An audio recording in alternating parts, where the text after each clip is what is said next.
Good morning, guys. Welcome back to my channel. So this video is going to be a movie review of The Hate U Give that I saw last night.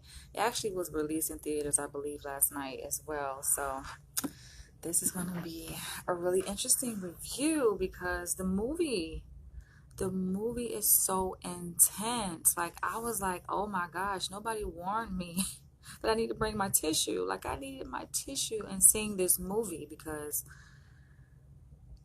I swear it was an emotional roller coaster sitting at the theater. I was like, wow, wow. So before I begin, I kind of want to give a big shout out to the two writers of this movie. First, the first writer is the writer who wrote the novel.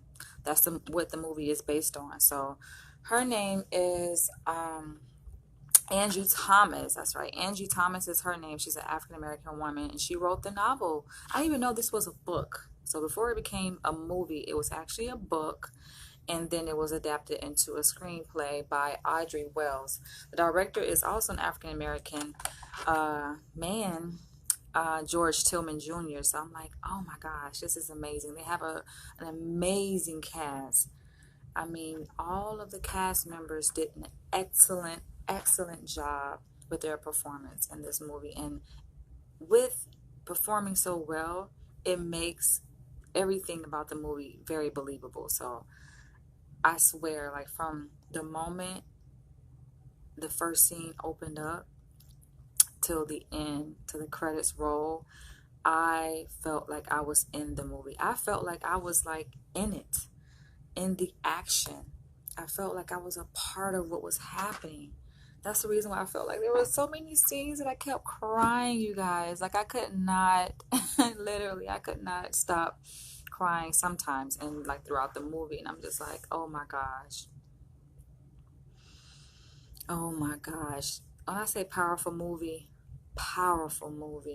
And it's based on the novel, yes, but the story itself, we know, is typical of a lot of stories that we've seen throughout history with respect to Black Lives Matter and police brutality and these killings that we see in the black community by police. It's just, I hate to say the typical story because we don't want to accept it as the norm or the typical story, but it's not anything new, you know? So as I'm watching it, like I said, I felt very much a part of what was happening, especially as an African American woman. And it was just amazing. So I'm going to go ahead and get right into my review. So it opened up with an external shot outside of the neighborhood in which they live. And they live in an African American neighborhood. It's interesting though, because like throughout the movie, the main character, Star, who is played by Amanda Stenberg, um, she looks like she's biracial, but she narrates like kind of throughout the movie. And I remember in the opening scene of the movie, she was talking about like how they live in African American neighborhood and like the reason why is that they just want to be centered and they feel like they're just part of the African American community, so that's the place where they should live. And so we see like the external, shot of the neighborhood, and you can tell that it's the hood, and then they take us inside the house. And the family, which is a family of five, it's three children and the mother and the father, which is beautiful, by the way, because I'm like, okay, we have an intact African American family with three children. You have two sons and then the daughter, played by the main character, Star. And they're sitting at the table, and I'm trying to remember if it was dinner or breakfast. I can't remember that part, but I know they were sitting at the table and they were eating. And by the way, this is going to be a spoiler, you guys. So spoiler alert, because I do kind of give some parts of the movie. I don't know if it's covered in the trailer or not, but for you guys who haven't seen it, oh my gosh, you guys got to go see it. So they were sitting at the table, and right, I gotta say, right within the first few minutes of the movie, I was drawn in just based on the narration and the dialogue, what the characters were saying. And the father was giving this powerful speech at the table to his family. I'm like, oh my gosh, it resonated with me what he was saying. Now, I don't remember his exact words, but he was saying, in so many words, he was saying that teaching his kids basically how to respond in the case that they have a police encounter, that they are pulled over by the police and the police questions them. He was teaching his kids what to do, y'all. And it's sad because this is what we're seeing. We're seeing this because of the police brutality and the police saying, oh, well, we didn't know what was in their hand, or we don't know, we felt for our lives. You have African American parents who are teaching their children, unfortunately, having to have this conversation with their children on what to do when there's a police encounter. So I remember him saying, put your hands on the dashboard, put your hands so that the police can see them. And I'm like, oh my gosh, he's teaching his children. And at the time, in the opening of the movie, these children, they were young. We're talking about a little baby. We're talking about like maybe middle schoolers, maybe 11, 12 years old. They were young children. Young children. And if I can recall, I would think the main character, Star, she was saying that she got this taught by her dad at the age of 9 years old. 9 years old, you guys. Like, to me, it's just mind-blowing. That these are children. It's almost like they're being prepared for war. That's like the feel that you get in the movie, and that's the reality that, unfortunately, a lot of us African Americans are facing. Like, we are in a race war. And it's not just with members of society, like general members of society in terms of like white supremacists. It's with the police, people who are in positions of authority. It's crazy, And so he's telling them, make sure you, if you encounter, this police, if you encounter this interaction with the police, make sure that your hands are visible. And he was saying to just basically do what the police tell you to do. Whatever they say, do it. Don't question it. Just follow what the police say. And it's like, seeing the children's reactions, they were like, oh my gosh, like, it's pretty intense and it's very serious. And by the way, I noticed that this family, he was teaching them principles of the Black Panthers, how like the Black Panthers, you guys are familiar with the Black Panthers. They had a very, I think, short reign.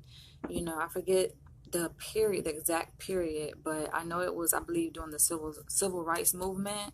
I have to double check that. But they served to protect the African American community. He had certain principles, and he was teaching them these principles. And I'm just like, these are children. I think that's what really struck me, right? And so it goes into the next scene where I hope this video is coming in clear, because I don't know if my reception is that good here or not. But it goes into the next scene. I remember that they were at a party. So it kind of fast forwards into when these children, who were, I think, in the opening of the movie, they were like in middle school. They were in high school at this point. And there was a party.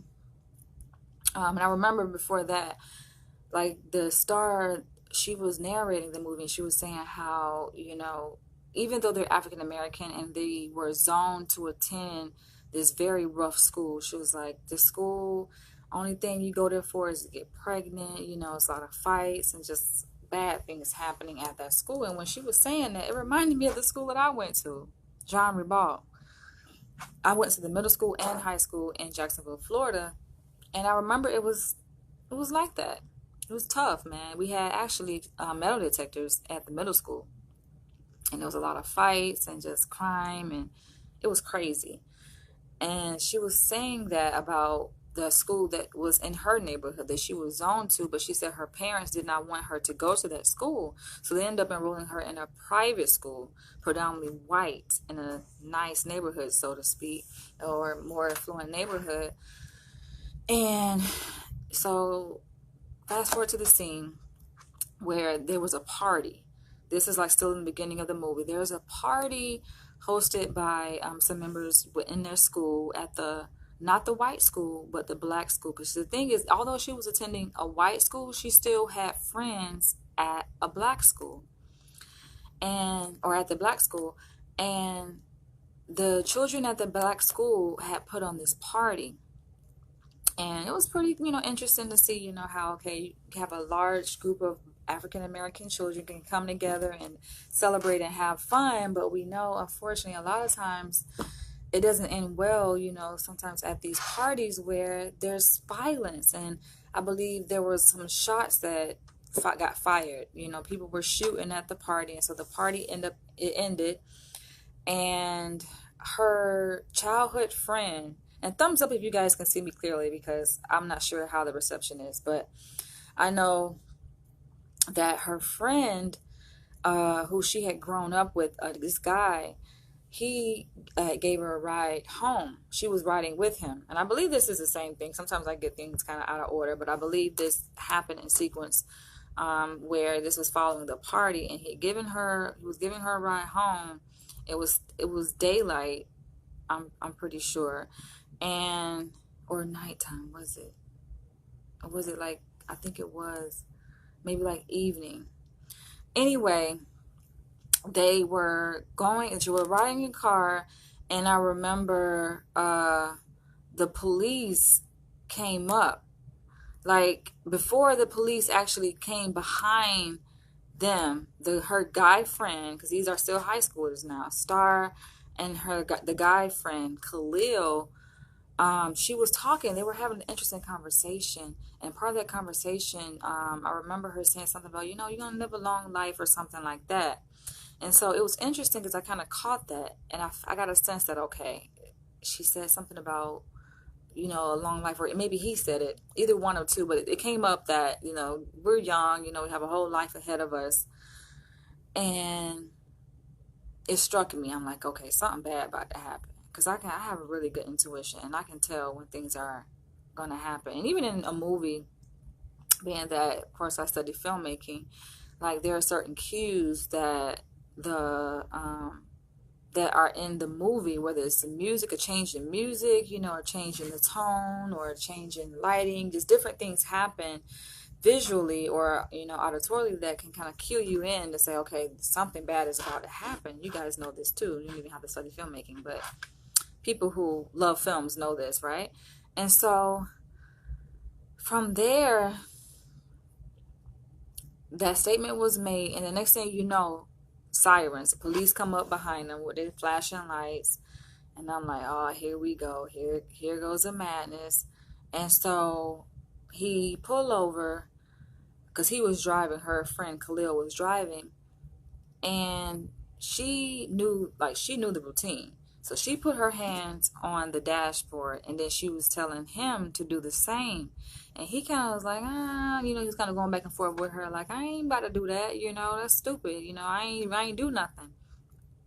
He was like, no. She was like, no, before the police get there, make sure you have your hands, on the dashboard. So the police came up, and he was like, let me see your license and registration, typical protocol. And I think Khalil was like, how am I supposed to keep my hands on the dashboard? And he asking it for my license and registration. So he ended up taking his hands down and going into his wallet. He gave the police actually told him to get out the car as he went to go run his driver's license information, right? So he told Khalil to get out the car. Star, she was grabbing her phone. She went to go grab her phone, and she started fumbling with it, and she ended up dropping it. And I guess because she didn't want to be reaching for her phone while the police was coming back to the car, she just let it be. So she didn't get a chance to record what happened, interesting enough. But as the police was finishing up running the driver's license, he was coming back to the car, and Khalil took his hands off the hood of the car. The officer had gave him the command to, put your hands on the hood of the car and stay there. But he didn't follow that command. He was reaching inside the car, talking to Star, I guess making sure she was okay. And then he grabbed his brush. And when he grabbed his brush, it's like everybody in the theater was like, oh my gosh. You kind of know what was going to happen, because anything that a black person, especially a black male, has, any object they have in their hand, it's assumed to be a weapon, especially particularly a gun, right? So everybody like, oh Lord, here we go. And so Khalil, he grabbed his brush and, I guess he was, brushing his hair. And you see a lot of African American men do that, like that have, the low clean cut with the waves. They often brush their hair. And I know a lot of times I pay close attention because even in my previous relationship, my ex, he had waves. And sometimes I know men do that because I've been observant of people's behavior. A lot of times it happens when people are anxious.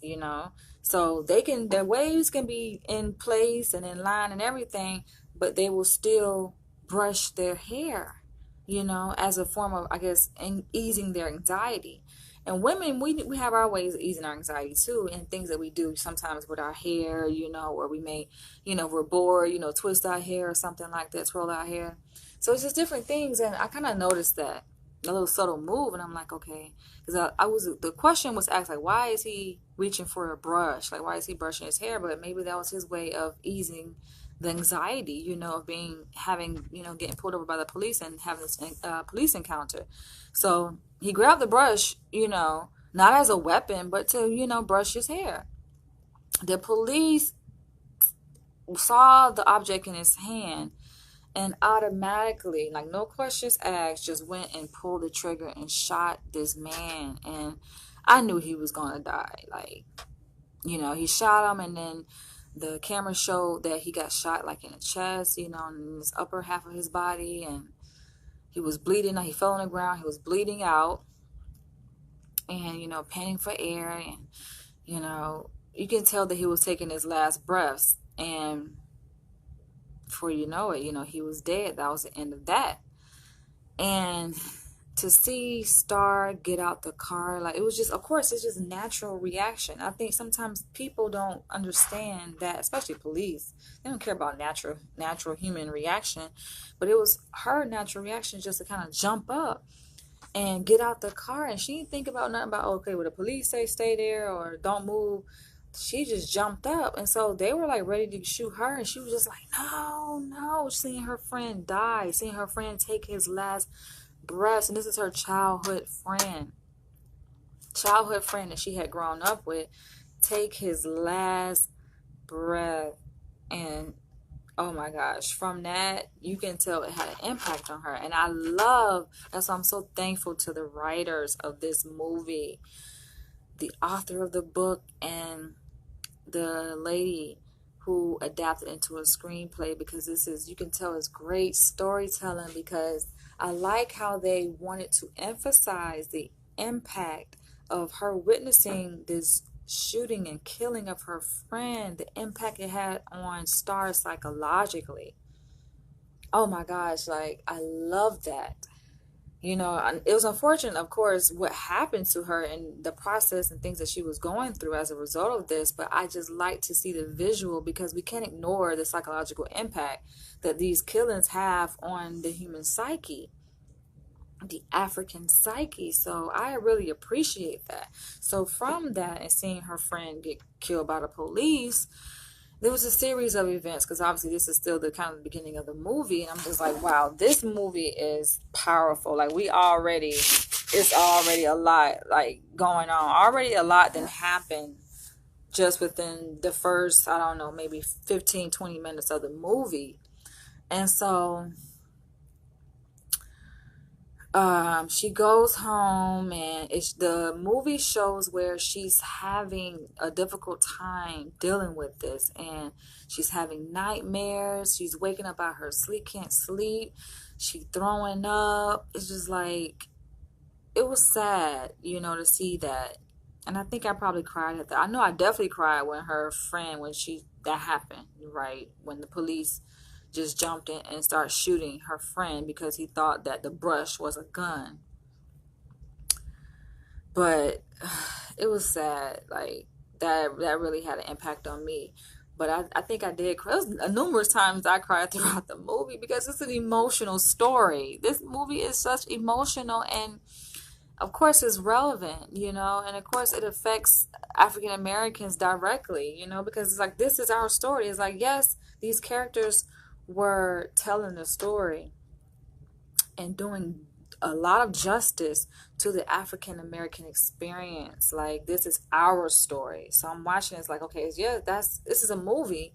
But like I say, I was sucked into it. So I just felt like I was living it because this is our reality. And so, yeah, there were times throughout, because it's like I was walking with the character. I was like in her shoes, Star, and walking with her in the movie. And, you know, she had a difficult time. She was throwing up. She actually was called in, to act. They were investigating, of course, a crime, and they called her in for questioning. And that scene made me cry too, because I'm just like, okay, here we go again. It's like the approach that the investigators were taking to gather information. It's like they were questioning her as if she was guilty. It's like, being black, you already guilty. You ain't even do nothing. She was a witness to a murder of her friend by the police, but they questioning her like she did something wrong. And so the types of questions it was asking were about Khalil, and like, oh, um, you know, did he use drugs? Just all kinds of stuff. Was he a part of a gang? And, do you know why he pulled out the brush? And oh my gosh, and then they asked, because they was asking, okay, well, where were you guys coming from? Like, we were coming from a party. We were going home. What was he doing at the party? And just the way they were asking and questioning her, interrogating, badgering her. Of course, it made her defensive. And I could imagine from the officer's point of view, the investigators, they were probably like, okay, why is she getting so defensive? It's like, no, duh, you sitting up here asking and questioning and badgering an innocent person. Of course they're going to get defensive. And so that part I cried, because I'm just like, it just speaks to the powerlessness that we have as African Americans with respect to the so-called justice system. And so that was that. She finished, answering questions, and then, I like how the movie showed how Star had to deal with this death and deal with the injustice that she was faced with of the killing of her best friend. So it showed how she had to deal with it in terms of her family, the family context, and her friends. I think more specifically her friends. That was like really the highlight, to show how her friends, because she had white friends at her white school that she attended, and to see the juxtaposition of how they responded to it versus how in her mind, her process of responding to what happened. Because it's almost as if like her white friends just didn't get it. And the movie show how they were aligning, a series of protests, right? And at her school actually allowed the students to get out of class, leave class early, essentially, because they said they were protesting, right, for the death of Khalil.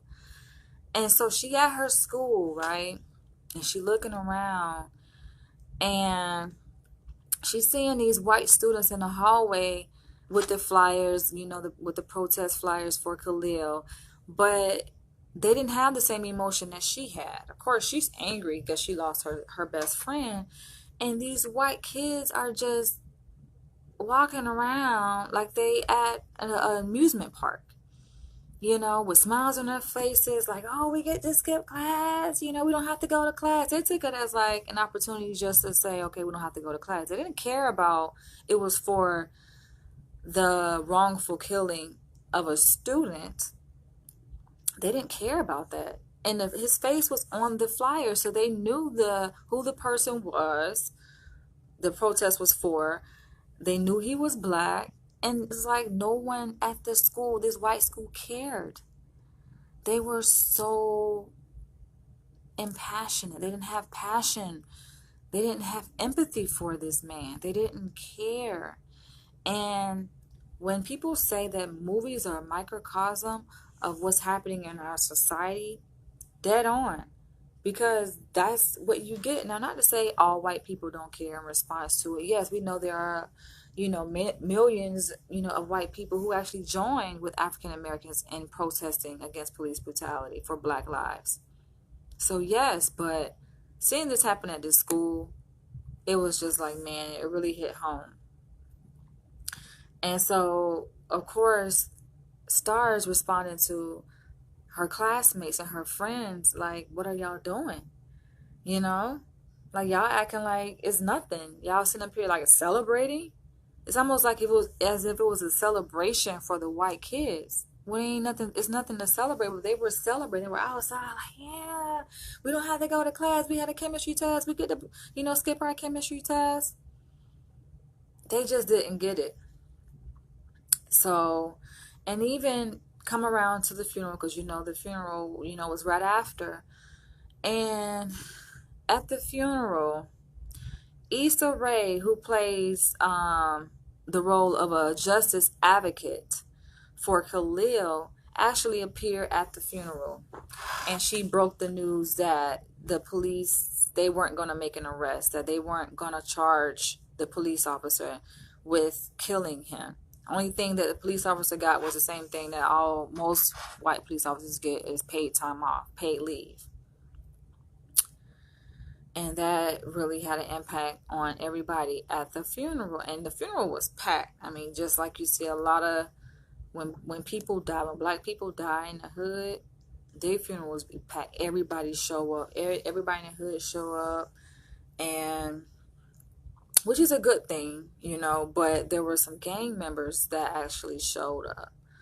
And the gang members, they didn't necessarily show up to support the family or anything. I think they were kind of just trying to control the situation so that nothing leaked out. They were trying to make sure that they had eyes on the situation, so to speak.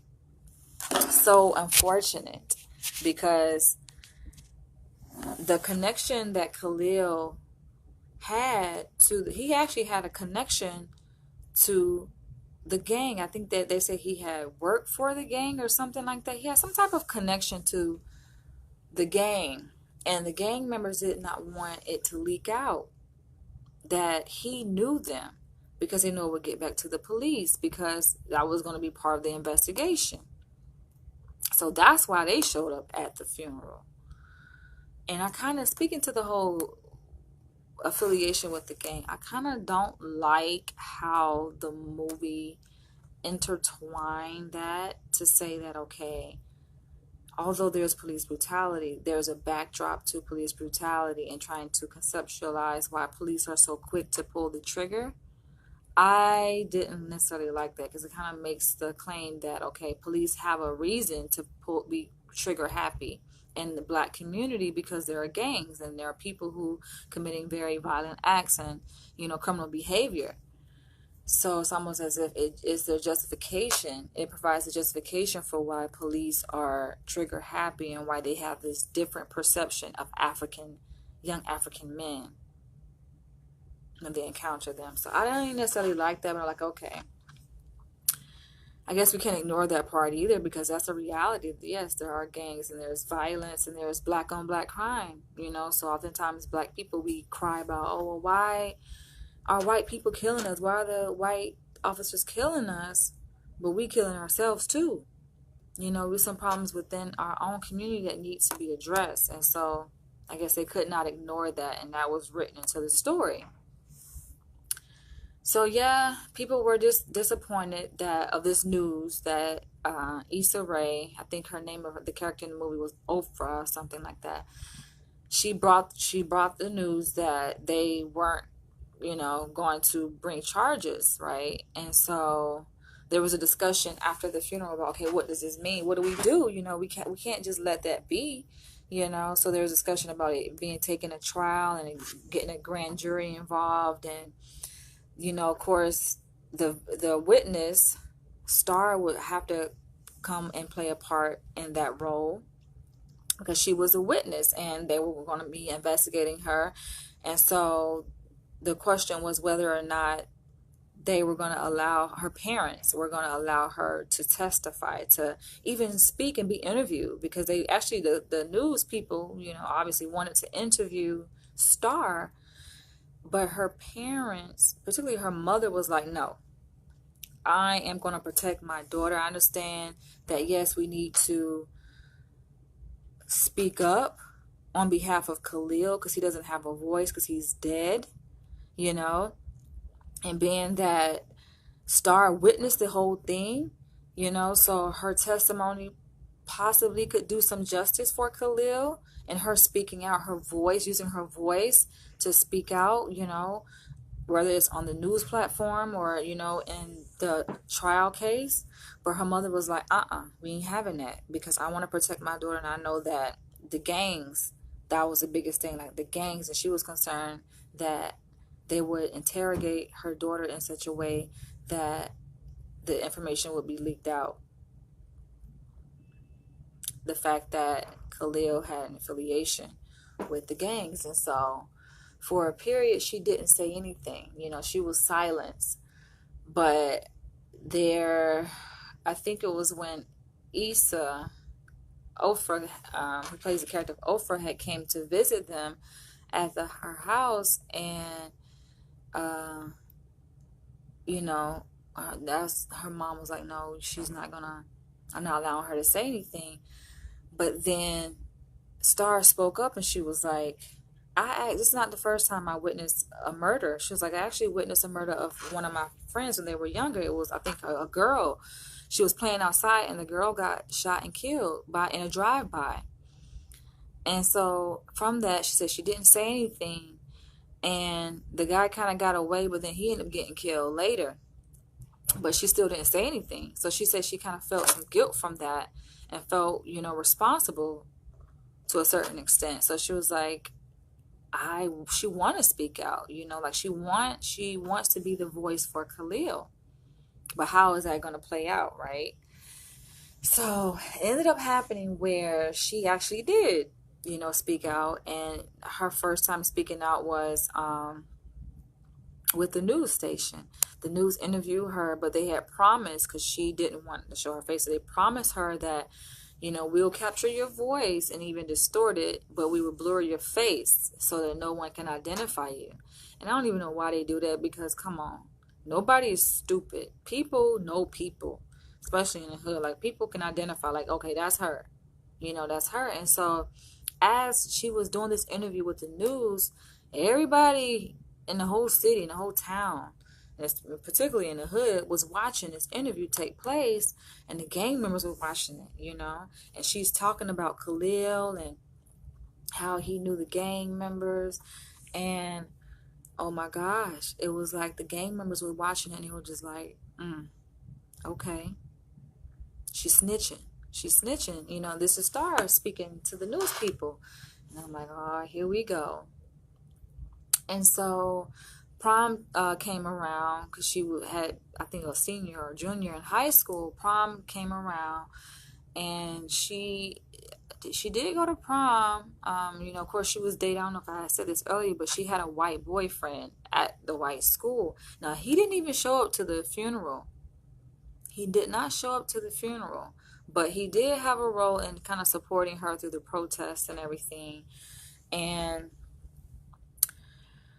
I'm trying to recall the order, because so much happened in this movie. It was like back to back. When I said it kept me on the edge of my seat. So I'm trying to recall the order, because there was a protest. I think the prom happened first, and then this major protest happened. So the prom happened, and he was invited to meet her parents. Like, she ended up taking the white boyfriend, home to meet the father. I think this is actually towards the end of the movie, by the way. And I'm kind of skipping some parts too, so that's why you guys gotta go watch it, because I'm not, even though this is a spoiler alert, I'm not sharing every single thing, because I can't. I mean, the movie was, I forget how long it was, but I mean, it's a full-length movie, so it's a lot that went on in this movie, a lot. And I think I skipped where they actually had the trial. And I like how the writer she brought in Khalil, even though he was dead. He had a presence. He was very much present at the trial as Star was testifying. He was there, and I like that. I like to see how they placed his spirit there. You know, he was almost like there, you know, physically, how they showed him in the movie, but it was obviously his spirit that was there, and she was speaking on behalf of him, and I was like, yeah, yeah. Okay, so yeah, she ended up inviting, you know, the guy friend to meet the father. And that's the thing, when I say this was an emotional roller coaster, it was, because it was some highs, the lows, you know, it was more lows than highs. And I guess they try to balance it out, right, kind of with the sad feelings of anger and frustration and hostility with humor. So there were many points in the movie where there were a lot of humorous dialogue, and they were kind of joking about how the white boy better be careful because, you know, he's white coming home to meet this black man. And they were questioning him, saying, well, you know, do you know anything about the black culture? You know, do you know anything about being black? And it was like, you better learn black real quick, because on the ride over there, they were in the limousine, and he was like, I don't see color. You know, like he was, I guess, trying to soften the tension, you know, obviously with him being white. And a lot of white people do that, be like, I don't see color, but they don't realize that they're doing it injustice, because if a person is very much colored and their skin color dictates how their experience in this world in America, to say you don't see color is to say you don't understand, or you don't see that the struggles that black people go through in America, because you can't separate. I mean, with that color comes the racial oppression. So to say that you don't see color doesn't mean that you don't even acknowledge racial oppression. So that's not the best way to go about things, to say, oh, I'm colorblind. But that's what her boyfriend, the white male character, had said. And so to that, I'm trying to remember, was it her brother or her friend, Star's friends, were like, well, we're going to quiz you. They gave him a quiz, you know, on black culture, and it was kind of making jokes about, you know, for Thanksgiving, you know, which one would you rather have, pumpkin pie or sweet potato pie? He was like, sweet potato pie. And I was like, all right, you passed that question, you know. And then it was like, macaroni and cheese, is it, you know, a main entree or is it a side dish? And he was like, oh, that's a meal or something. Like, I was like, no, that's not right. It was like, it was just showing the differences in culture, essentially, between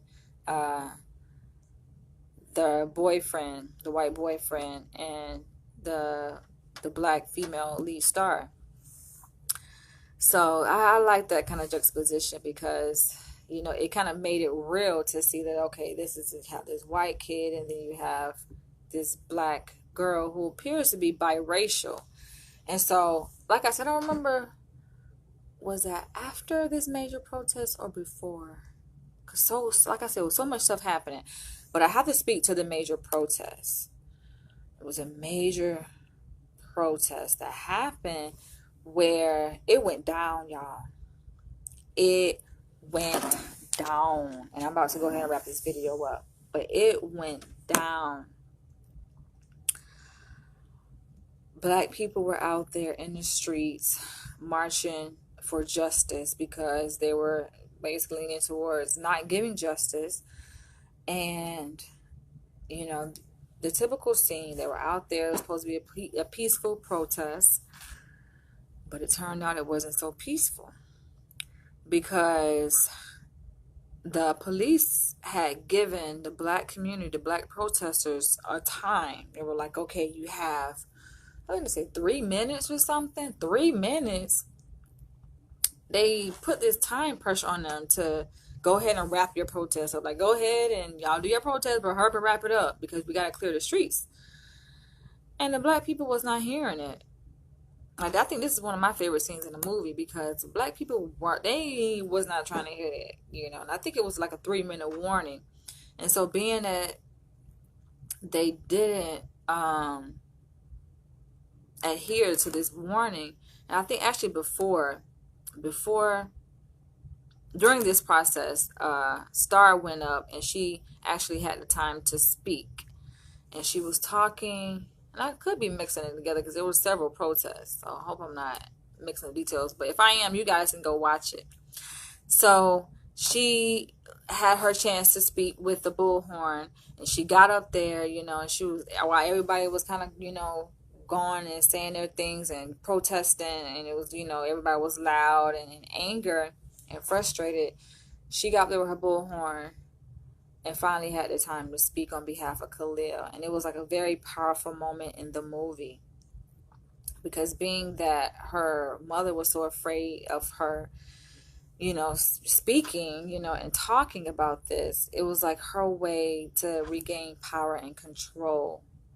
And she got up there with that bullhorn, and she silenced the crowd just by opening her mouth saying, "I am the witness. I was there with him." And everybody just got silent. I think this was all the same protest, actually. And from that, again, the police had given this warning, saying, "Oh, y'all gotta wrap it up." And of course, nobody trying to hear it. They're protesting. It's like, we got business to take care of. We ain't gotta sit in all this time limit. No. And so, being that they didn't adhere to the time limit, they were still out there protesting, and shouting. These motherfucking police threw their the smoke bombs, right, out into the crowd, as they usually do, to try to clear the crowds out. And they were essentially agitating the crowd. And from that, the black people, it just made it worse. They reacted to those bombs being thrown out because they weren't ready to go. And so the black people got upset, started busting out police windows, just the typical scene that you see in protests that become violent, a real protest. They started to go against the police officers and breaking windows, breaking, knocking out windows into businesses. And I want to say, yeah, this was inside the black neighborhood. And the father, Star's father, actually owned a store in the neighborhood. And I remember, I think he was actually spray painting on the outside of the store, black owned, so that no one would break into there. But interesting, with the tear gas and all of that, Star, they, it started getting into her eyes and everything like that. And so I think that's when she ran into the store to get milk, because I guess that's supposed to help with the negative reaction that that she had from the tear gas that the police threw out into the crowd. And I know that's another scene when I cried. So I'm like, oh Lord, it just speaks to the shit that black people we gotta go through, man. Like, this is a war.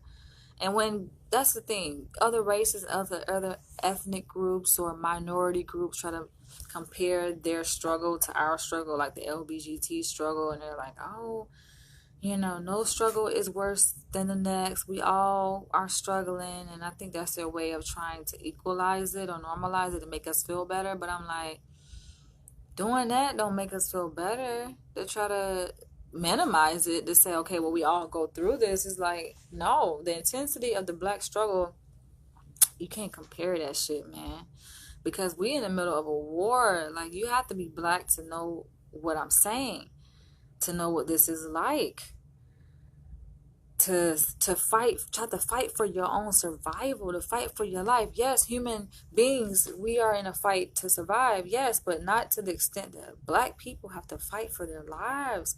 And when it was going through this protest and these bombs were thrown at them, I'm like, this is like some Iraq shit. This is like some things you see in war.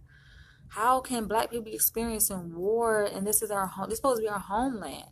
But it's like, we are the terrorists. They're viewing us as terrorists and treating us as terrorists. We're not even treated as citizens of this country, to be treated like that and be killed innocently, and to be attacked and just continually over and over. Like, black people understand the intensity of having to fight for your life. Like, all these killings, have to go out there and march. Yes, the white people, yeah, they join with us, and we appreciate that because there's power in numbers, but you still have the privilege of being white. And I remember one of my colleagues, she said she was pulled over by the police once, right? and she, I guess, claimed she got nervous, and so she was taking precautions, and I think she said she had like put her hands up or something, and the police was like, "What are you doing?" And she was like, "Well, I don't want you to shoot me." And I don't know if she was being facetious or trying to joke, because this was actually on a social media post that she had made, and she clearly white, like blonde hair, blue eye, white. And so she said that, and then the police was like, "What are you doing?" And she was like, "Oh, well, I want you to shoot me." He was like, "Oh, you ain't got to worry about that. You know, you white." That's what the police told her, which speaks to the reality that, hello, that's how they see it, the difference between white people and black people. Some police are very honest with how they treat blacks versus whites. That's just what it is. And so it bothers me when you have people that be like, "Oh, we all, we all struggle to survive. We all fight." I'm like, no, black people are fighting on a different level. Always having to watch their backs from members within their own community and white people. Like, that needs to be addressed. Like, there need to be some research done on that, and just a whole thing done on the psychological impact, because it's traumatic to have to walk that kind of life and live that life, which I think nobody will be able to understand unless you black. So that happened. They ran into the store to get the milk, to treat the reaction, from the smoke bomb. And it was scary because one of the gang members, they threw some fire into that business, his business, the father's business, because they was mad because the daughter had, I guess, so-called snitch. And so the daughter is in there,